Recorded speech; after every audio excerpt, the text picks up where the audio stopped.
नमस्कार, आप देख रहे हैं विश्वकर्मा की आवाज़। मैं हूं आपका साथी केदार विश्वकर्मा। और आज हम बात करेंगे एक ऐसे मुद्दे की जो आने वाले समय में भारत की अर्थव्यवस्था, उद्योग और आम जनता पर गहरा प्रभाव डाल सकता है। भारत और अमेरिका के बीच प्रस्तावित व्यापार समझौता आखिर है क्या? क्या इससे भारतीय किसानों, छोटे उद्योगों और युवाओं को लाभ मिलेगा, या फिर विदेशी कंपनियों को दबदबा और बढ़ जाएगा? आइए आसान भाषा में समझते हैं। भारत और अमेरिका कई महीने से एक नए व्यापार समझौते पर बातचीत कर रहे हैं।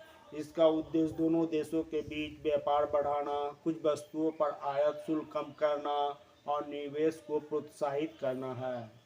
अगर समझौता सफल होता है तो भारत के कपड़ा, दवा, आईटी और इंजीनियरिंग जैसे क्षेत्रों को अमेरिकी बाजार में अधिक अवसर मिल सकते हैं।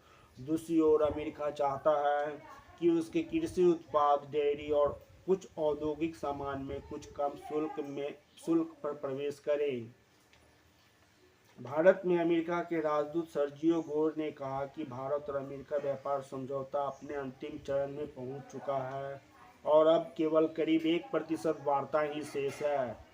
वाशिंगटन में US India strategic partnership forum leadership summit को संबोधित करते हुए गोर ने कहा कि वह इस समझौते को जल्द पूरा करने के लिए प्रतिबद्ध है, क्योंकि इससे दोनों देशों को लाभ होगा। और गौरतलब है कि अमेरिका चाहता है भारत ऑटोमोबाइल, कृषि उत्पादों, डेयरी आयात, ऑटोमोबाइल और व औद्योगिक सामानों पर टैरिफ पर कटौती, डिजिटल व्यापार व डाटा गवर्नेंस, बौद्धिक संपदा से जुड़े मुद्दे, पेशेवरों की आवाजाही और वीजा से जुड़ी चिंताएं शामिल है। खासकर अमेरिका चाहता है भारत ऑटोमोबाइल, कृषि उत्पादों, डेयरी उत्पादों, स्वास्थ्य उपकरणों और शराब पर टैरिफ कम करे। भारत इन पर टैरिफ कम न करने पर अड़ा हुआ है। इसके दो कारण हैं। एक तो कृषि और डेयरी से सेक्टर से जुड़े लोगों की आजीविका का सवाल है, और दूसरा कारण रणनीतिक औद्योगिक विकास से जुड़ा है। अमेरिका चाहता है कि उसके फार्मास्यूटिकल और टेक्नोलॉजी उद्योग के हित में भारत उन्हें मजबूत पेटेंट सुरक्षा दे, जबकि भारत दवाओं की सस्ती उपलब्धता बनाए रखना चाहता है और अपने प्रौद्योगिकी क्षेत्र के विकास में पेटेंट कानून में लचीलेपन का हामी है। इसके अतिरिक्त अमेरिकी प्रशासन लगातार अपने वीज़ा और इमिग्रेशन कानूनों को पहले से अधिक कठोर करता जा रहा है, जिससे भारत सरकार ही नहीं, भारतीय जनता में भी भारी रोष है। इन मुद्दों को लेस मात्र भी जिक्र व्यापार समझौते के मसौदे में नहीं था। फिर रूस से तेल खरीदना या न खरीदना पर भी अमेरिका बाधक बन रहा। वास्तविकता यह है कि रूस से तेल आयात के कारण भारत को फायदा हो रहा है।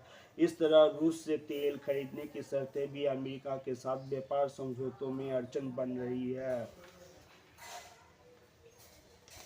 यहीं से बहस शुरू होती है। कुछ विशेषज्ञों का मानना है कि इससे भारत का निर्यात बढ़ेगा और रोजगार के नए अवसर बनेंगे। वहीं कुछ लोगों की चिंता है कि छोटे किसान और घरेलू उद्योग विदेशी प्रतिस्पर्धा के सामने कमजोर पड़ सकते हैं।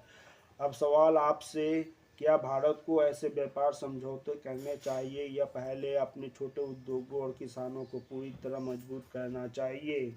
अपनी राय हमें कमेंट में ज़रूर बताएं।